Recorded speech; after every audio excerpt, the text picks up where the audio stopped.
말씀입니다. 요한복음 오늘 읽는 그 15장은 사실은 한 13장부터 요한복음 어떤 구조로 돼 있냐면 1장부터 13장까지 전에는 예수님이 제자들하고 이제 함께 돌아다니면서 세상에 대해서 말씀을 하는 거고 13장부터 요한복음 끝까지는 뭐 하냐면 예수님이 이제 마지막 십자가 지시기 전에 딱 그때가부터 13장이에요. 그래서 제자들에게 모아서 이제 내가 조금 있으면 십자가에 죽는데 그 전에 내가 너희에게 하고 싶은 말 다 하겠다 해서 사실 13장부터는 거의 세상을 향해서 하는 게 아니라 예수님이 자신의 정말 사랑하는 제자들을 위해서 주는 말씀이 많아요.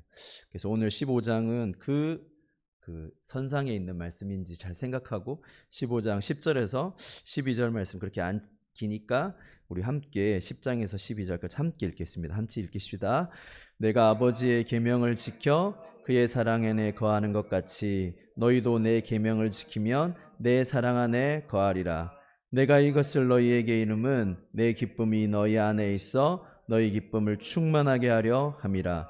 내 계명은 곧 내가 너희를 사랑한 것 같이 너희도 서로 사랑하는 이것이니라. 아멘. 우리가 저번 주 저저번 주 계속해서 다니엘 이야기를 계속했어요. 다니엘의 그 다니엘서가 말해주고 싶은 핵심은 뭐냐면 세상이 아무리 거대하고 멋있게 보이고 너무 큰 나라를 만들고 그것에 대해서 우리가 위압을 받을 수 있고 때로는 거기에 종노릇하는 것처럼 살 수도 있지만 다니엘서는 그 세상의 실체가 무엇인지 이렇게 보여주는 거죠. 그래서 다니엘이 경험한 세상 나라, 세상 왕들 어마어마한 것처럼 보이지만 알고 보면 아무것도 없고 오히려 다니엘이 이 세상을 대해서 하나님의 말씀으로 해석해 주죠. 항상.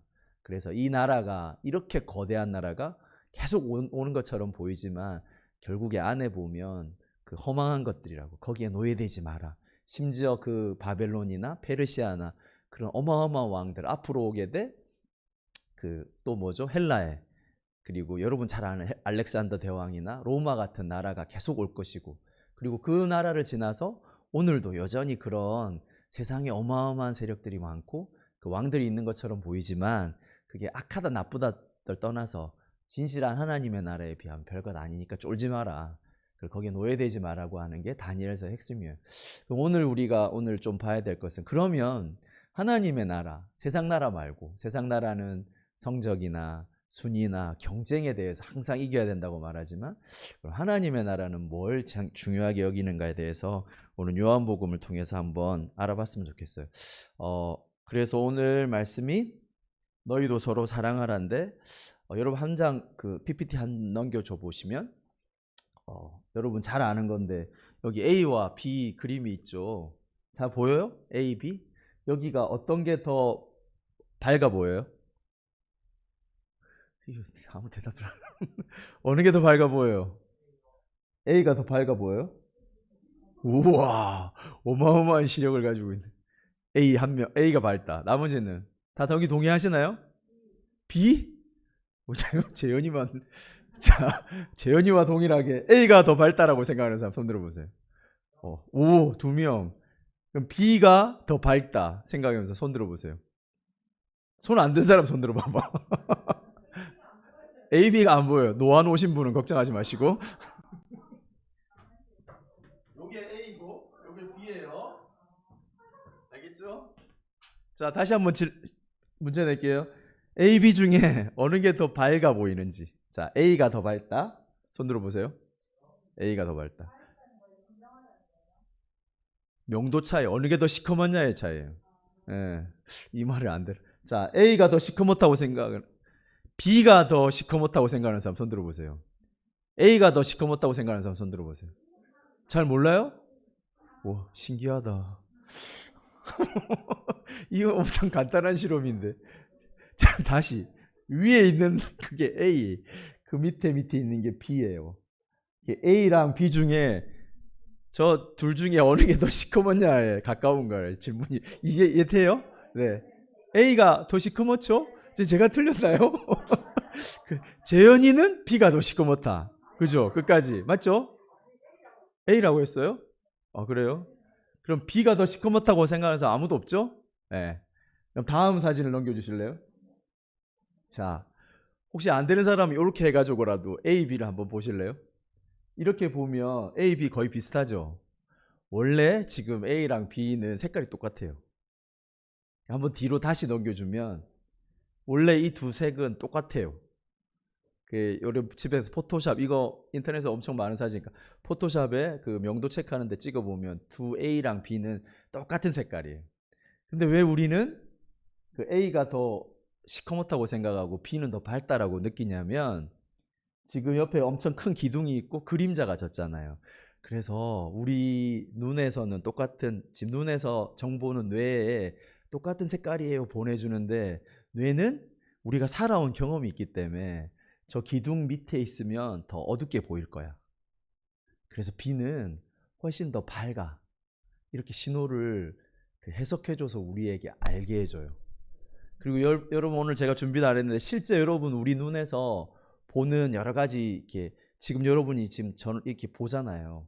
지금 주변을 다 보면 원래 눈에서 뇌에 보내주는 신호에는 여러분 눈 안에 있는 혈관들 이런 것까지 다 보여줘요. 뇌로.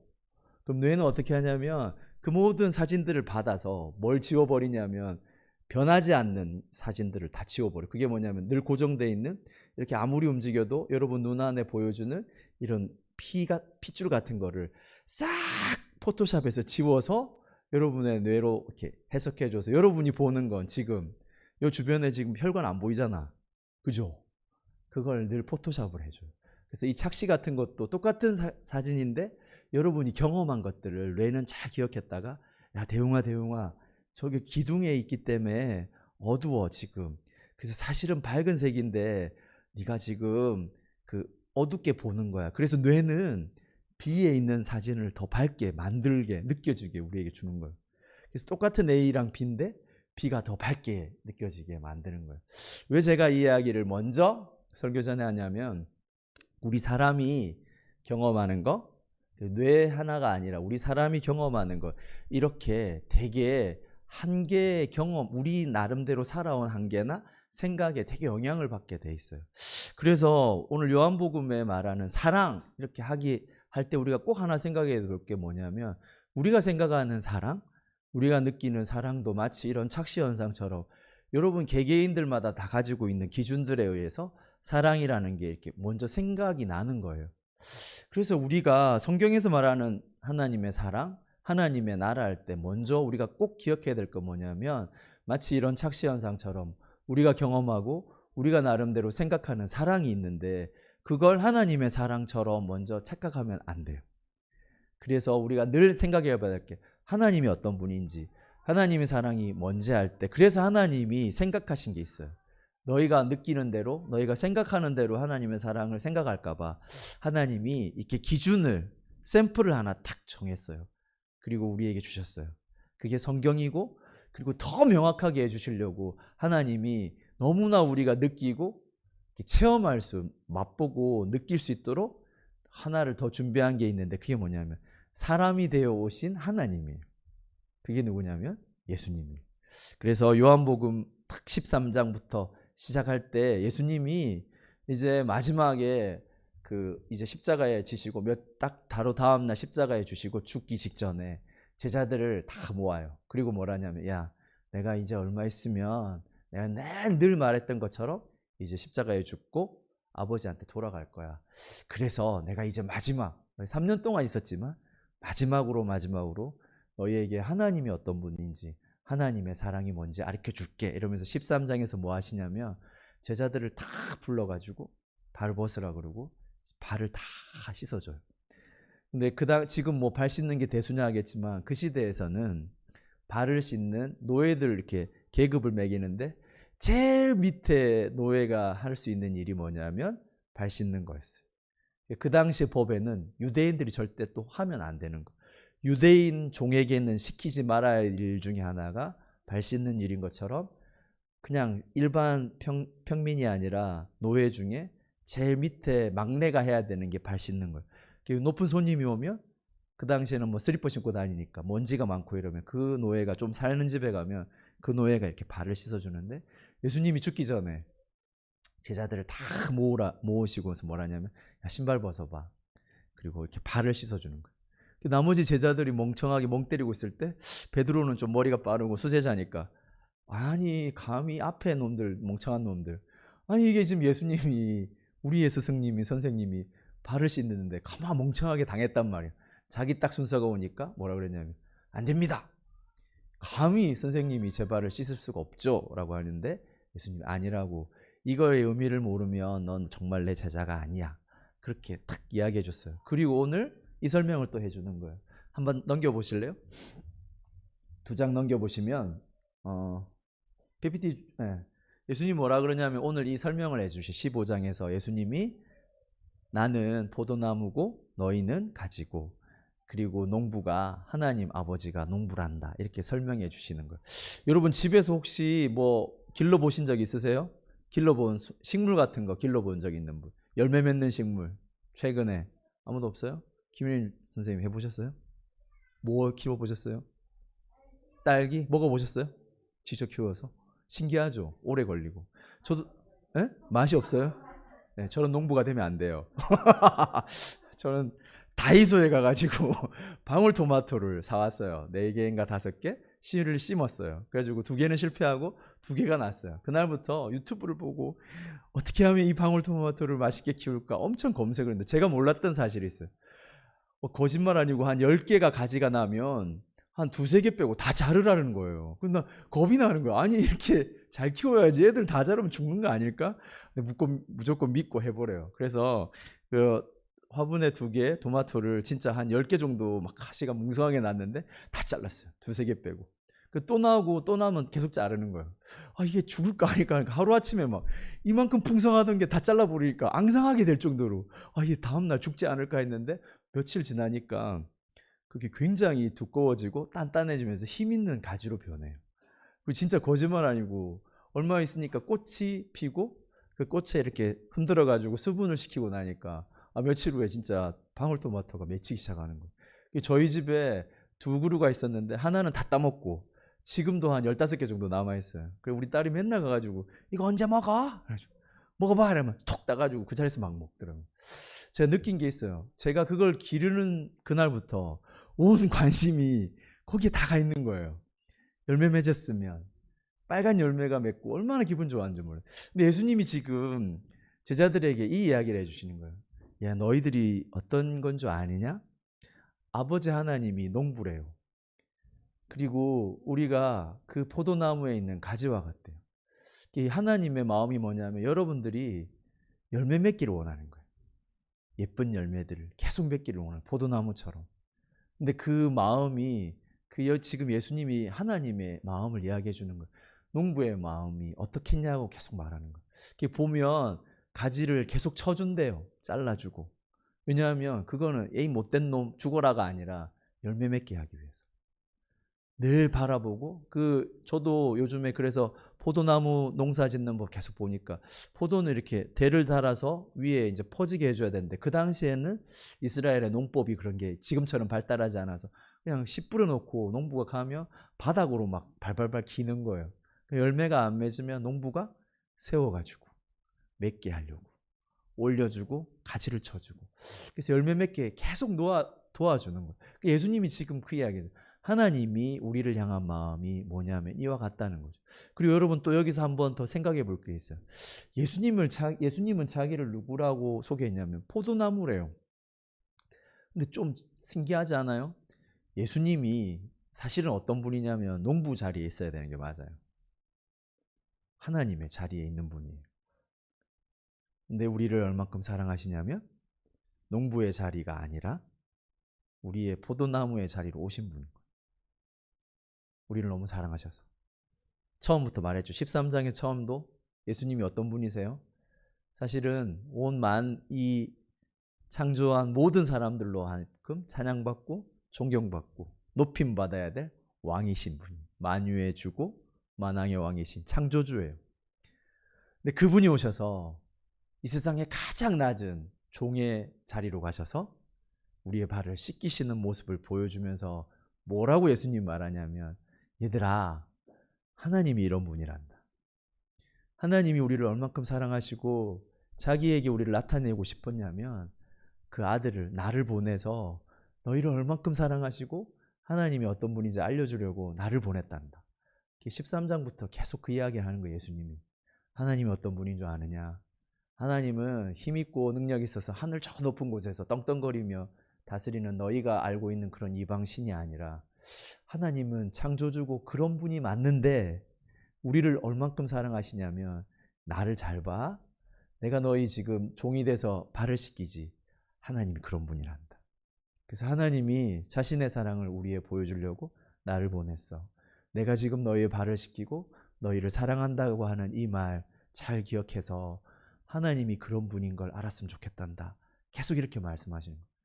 하나님은 농부인데 나도 사실은 농부 같은 자리에 있는데 내가 포도나무가 됐어. 그리고 그냥 멀리 떨어진 정도가 아니에요. 여러분 포도나무하고 가지하고 구별이 돼요? 저는 구별 못하겠어요. 제가 포도집에서 방울토마토를 기르는데 무슨 방울토마토 가지가 여기 있고 나무 원줄기가 여기 있고 가지가 여기 붙어 있지 않아요. 같이 있어요.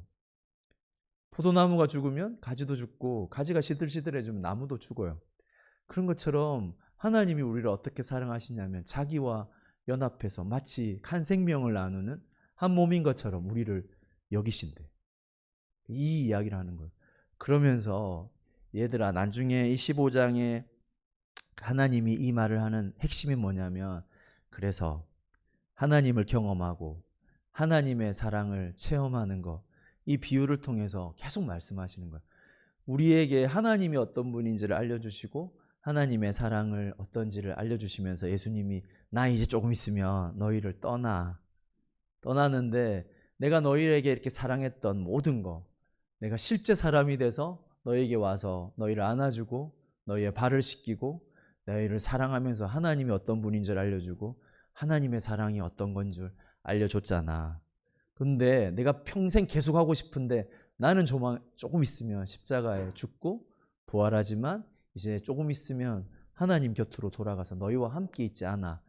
내가 물론 하나님의 성령을 보내주셔서 그분이 너희와 항상 함께 있겠지만 내가 너희를 계속 사랑한다는 거, 하나님이 너희를 계속 사랑하고 있다는 것을 아는 가장 좋은 방법을 너희에게 알려줄게 라고 하면서 이 말씀하시는 거예요. 내가 너희를 사랑했던 것 같이 너희도 꼭 사랑하라고.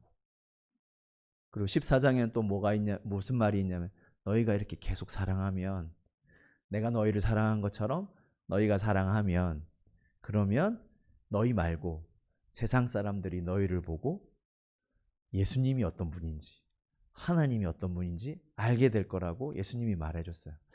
여러분 우리 중고등부 학생들 아까 우리 저번 주부터 계속 말했던 다니엘을 통해서 세상이 어땠는지 알려고 하나님 알려주신다고 했잖아요.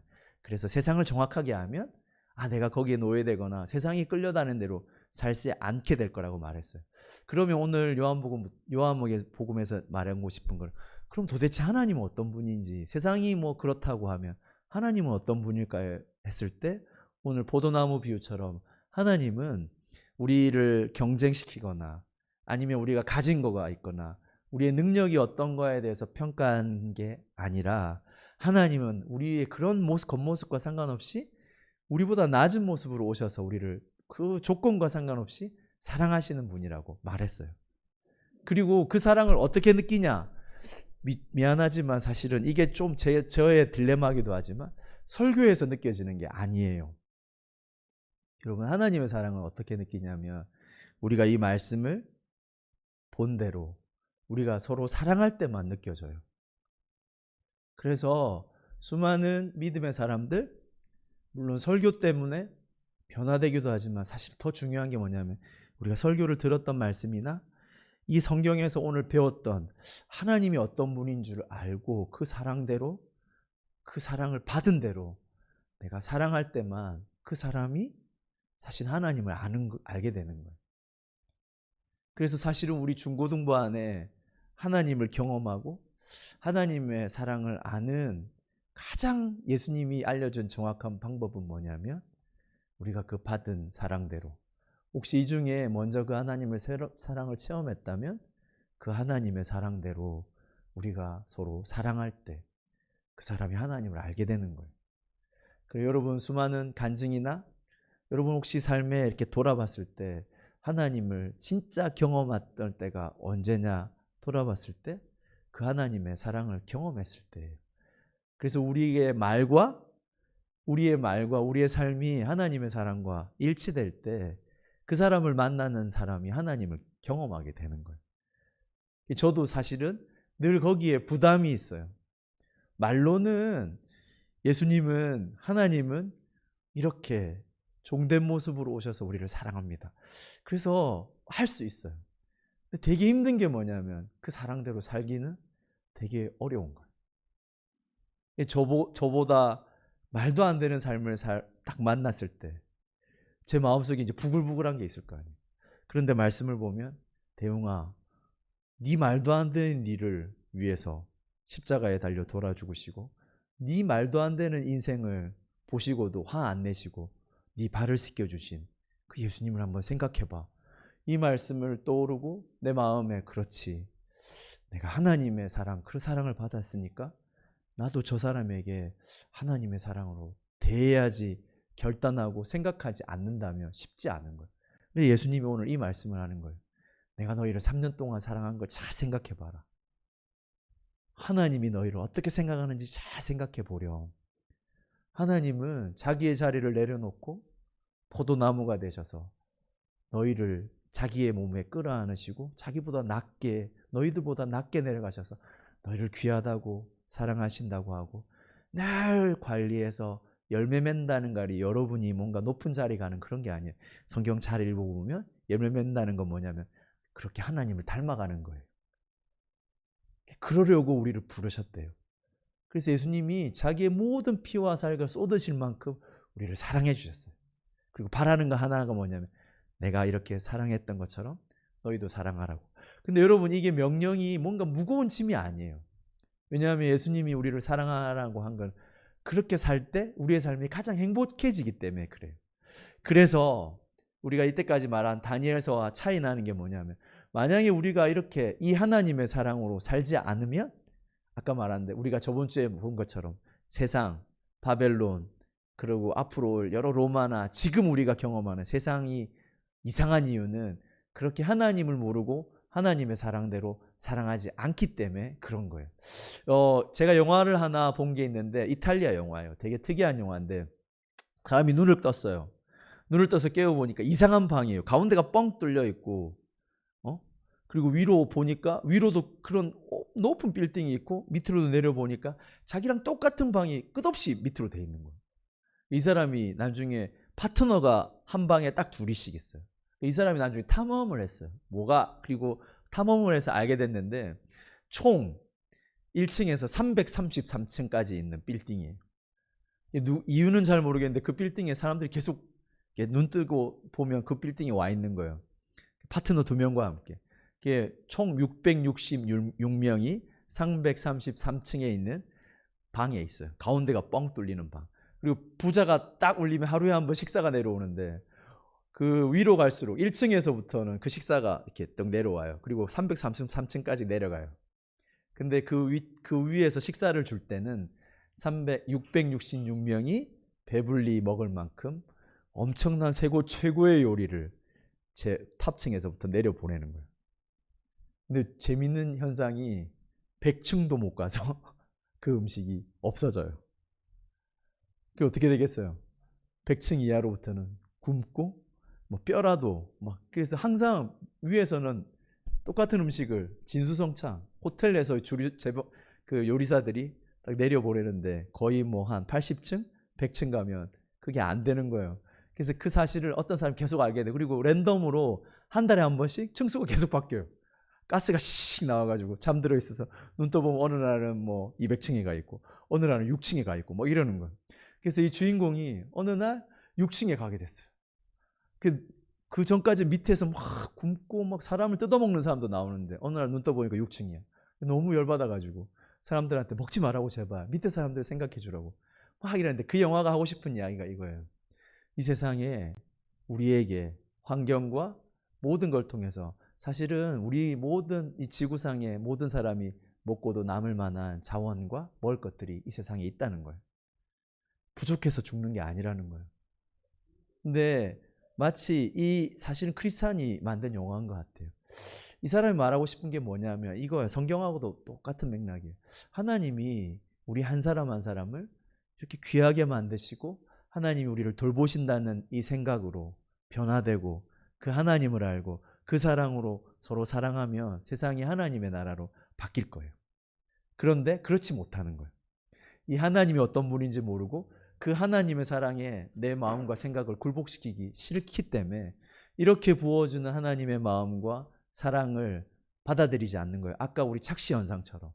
하나님 오늘도 우리를 그 높은 곳에 있는 분이 낮아지셔서 우리를 사랑하는데 우리는 그렇게 이 세상을 받아들이기 싫은 거예요. 그래서 욕심을 내게 되고 마치 다니엘이 경험했던 이 세상과 세상 왕처럼 세상을 계속 왜곡시키고 바꿔버리는 거예요. 이 세상이 하나님의 나라가 아닌 것처럼 끝없이 만들어가는 거예요. 그래서 예수님이 오셔서 우리에게 이 두 세상 가운데 하나님의 나라가 뭔지, 하나님의 사랑이 뭔지, 그리고 지금 이 땅을 다스리고 앞으로 여러분의 인생을 심판하실 하나님이 어떤 분인지를 알려주신 분이 누구냐면 예수님이에요. 그래서 예수님이 소개해 주시는 하나님은 어마어마한 힘과 능력으로 무섭게 계시는 분이 아니라 어마어마한 힘과 능력과 우리를 이 세상을 창조하는 분인데도 불구하고 가장 낮아지셔서 우리를 섬기고 사랑한다고 고백하는 그 하나님을 육신의 몸을 입고 오셔서 예수님이 보여주신 거예요. 그래서 오늘 포도나무 비유로 우리에게 하나님을 소개시켜 주시는 거예요. 그리고 우리에게 결단하게 하는 거예요. 그리고 우리에게 너희들 어떻게 세상을 선택하고 살아야 될지도 말해 주시는 거예요. 그래서 여러분, 그냥 이거는 내 성품의 문제, 내 기질의 문제가 아니에요. 내가 하나님이 어떤 분인지를 알면 알수록 내가 만나는 사람, 내가 교회 안에서 관계하는 사람들과 내가 어떻게 사랑하고 섬겨야 될지를, 그건 내 의지나 내 기질 때문에 나오는 게 아니에요. 내가 하나님을 어떻게 알고 내가 하나님을 섬기고 사랑하는가에 따라서 변화되는 거예요. 그래서 여러분 중고등부 학생들이 오늘 이 포도나무의 비유를 통해서 하나님에 대해서 좀 알았으면 좋겠어요. 그리고 우리 선생님들이나 저에게 도전하는 것은 뭐냐면 우리가 말이 아니라 이 하나님이 어떤 분인지를 경험했다면 우리는 우리 아이들에게, 우리 세상에게 뭐로 하나님을 소개해야 되냐면 우리가 지금 섬기고 관계하고 사귀고 계신 그 하나님을 우리의 삶을 통해서 소개시켜 줘야 되는 거예요. 왜냐하면 예수님은 그걸 너무 잘 알았어요. 너희가 서로 사랑해라. 너희가 서로 사랑하면 세상이 너희를 보고 하나님을 만나게 될 거야. 하나님을 보게 될 거야. 그래서 오늘날 여러분 친구들에게 아니면 신문을 통해서, 뉴스를 통해서 교회가 어떤 이미지를 다가오고 있는지 한번 잘 생각해 보세요. 그건 세상을 욕할 게 아니에요. 왜냐하면 세상은 우리를 보고 하나님을 봐요. 그래서 얼마 전까지 코로나 일들 막 있을 때 우리가 좀 부끄러운 일이 있었죠. 왜냐하면 요즘에 어디 가서 교회 다녀 이러면 물론 세상이 늘 잘못하는 것도 있어요. 잘못 받아들이는 거. 그런데 좀 부끄러운 건 뭐냐면 우리의 모습을 보고 하나님이 너무 좋으신 분이구나. 하나님이 우리같이 부족하고 연약한 사람들까지도 사랑하시는 분이구나라고 세상이 우리의 삶을 보고 우리가 교회 안에서 서로 사랑하는 걸 보고 그렇게 말하는 게 정상인데 혹시 세상이 그렇지 않게 저들은 뭐야? 저들끼리만 뭐해? 이렇게 느낀다면 우리가 실수하는 거죠. 그래서 오늘 포도나무 비유를 여러분 잘 생각하시면서 하나님이 어떤 분인지, 하나님이 우리를 어떻게 사랑하시는지 좀 생각해 봤으면 좋겠어요. 그리고 여러분이 학교에서 공부하거나 뭐 준비하거나 여러분이 막 이렇게 공부 열심히 하고 있을 때 늘 말하는 것처럼 너무 여러분이 열심히 하되 여러분이 세상 기준에 이렇게 막 끌려가지고 거기에 너무 부담 갖고 스트레스 안 받았으면 좋겠어요. 어제 여러분 제가 좀 보니까 구글에서 입사 면접 시험을 하는 시험관이 나와서 이제 우리 한국의 청소년들한테 꼭 말해줬으면 하는 이야기를 하더라고요. 그 미국에서 수많은 청년들을 이렇게 채용하는데 구글이면 지금 제가 알고 있는 바로 전 세계에서 가장 좋은 회사 중에 하나예요. 뭐 그렇게 근무 시간도 많지도 않고 안에 이제 뭐 오락도 할 수 있고 자기가 퇴근하고 싶어서 할 수 있고 하는데 거기 한국 사람이 이제 채용하는 사람인데 어느 날 한국 사람이 왔대. 너무 반갑고 저 사람 됐으면 좋겠다 싶어서 잘해주려고 문제를 내면 외국 사람들은 어떻게 하냐면 문제를 풀어보세요 딱 주면 그 사람과 앉아서 막 질문도 하고, 답보다는 그 뽑는 기준이 뭐냐면 풀어가는 과정이래요. 구글의 기준으로는. 이 사람이 이 질문을 얼마만큼 이해하고 얼마만큼 창의적으로 풀어가는가를 보려고 이렇게 질문지를 주는 거예요. 외국 사람들 그렇게 푸는 과정이나 이 사람들 당황하지 않고 어떻게 혁신적으로 창의적으로 문제 해결하라는 걸 보는 거예요. 근데 한국 사람한테 이렇게 오랜만에 온 한국 사람, 너무 청년에게 기대하는 마음으로 이렇게 문제지를 줬더니만 갑자기 말도 안 하고 연필을 들고 막 풀더래요. 그래서 이제 과정이 중요하니까 이 면접관이 그래 어떤 방식으로 지금 풀고 계세요? 물어보니까 나중에 뭐 대답하다가 나중에 건성으로 이제 대답하기 시작하고 나중에 화를 내면서 문제를 풀어야 되는데 답을 써야 되는데 자꾸 말 시키니까 짜증을 막 내면서 그 이제 채용관이 이 사람 채용하고 싶어도 답답해지는 거예요. 그래서 이제 한국에 있는 청소년들한테 답을 적는 게 중요한 게 아니라 이 답을 얼마만큼 내 생각과 내 창의적인 해답으로 찾아가는가를 만약에 한국 교육에서 주지 않는다면 이 아이들은 답을 쓰는, 그러니까 자기가 없는 거지. 외우고 머신처럼 변해가는 사람은 필요치 않는다는 거죠. 어디에 있던 간에. 근데 여러분, 이런 나라가 곧 와요. 왜냐하면 앞으로 여러분이 경험하게 될 세상은 누가 많이 외우나를 필요치 않아요. 늘 제가 말하잖아요. 여러분, 전능은 아니지, 전지한 네이버에게 물어보면 여러분이 외우는 뭐 시사 상식, 여러분 훨씬 빨리 알아야 돼요. 그래서 누가 많이 기억하는가, 얼마만큼 정답을 다는가가 중요한 게 아니라 이 정답을 얼마만큼 효과적으로 창의적으로 찾아가는가를 발휘하는 세상이 앞으로 오게 돼요. 근데 중요한 거는 그런 사람은 그 아까도 말했잖아요. 하나님이 함께 하시고 하나님이 그 사람을 귀하게 보시는 사람, 그런 창의적인 사람이 돼 가요. 왜냐하면 사람을 중요하게 보기 때문에. 자기의 존재를 중요하게 보는 사람은 답을 중요한 게 아니라 내가 어떻게 이 답을 찾아가는지, 이런 사람으로 훈련되게 돼 있어요. 그래서 여러분, 너무 금박하게 공부해야 되는데 저거 답을 하나라도 더 알아가야 되는 게 아니라 내가 누군지, 하나님이 어떤 분인지 관심 가지고 거기에 또 집중해 보세요. 그런 사람은, 존재에 사람의 관심을 가진 사람은 창의적인 사람이 될 수밖에 없어요. 저 사람의 필요가 뭔지, 나는 뭘 원하는지, 하나님이 어떤 분인지, 하나님의 사랑이 뭔지를 중요하게 보이는 사람은 당연히 창의적인 사람, 사람의 필요를 공급해 주는 사람으로 변할 수밖에 없어요. 그래서 여러분, 그런 사람이 저는 됐으면 좋겠어요. 여러분, 우리 중고등부 학생들이 멋있는 사람이 됐으면 좋겠어요. 그래서 막 몰려다니고 바보같이 내 생각 없고 답만 아는 그런 사람이 아니라, 그래서 질문하세요.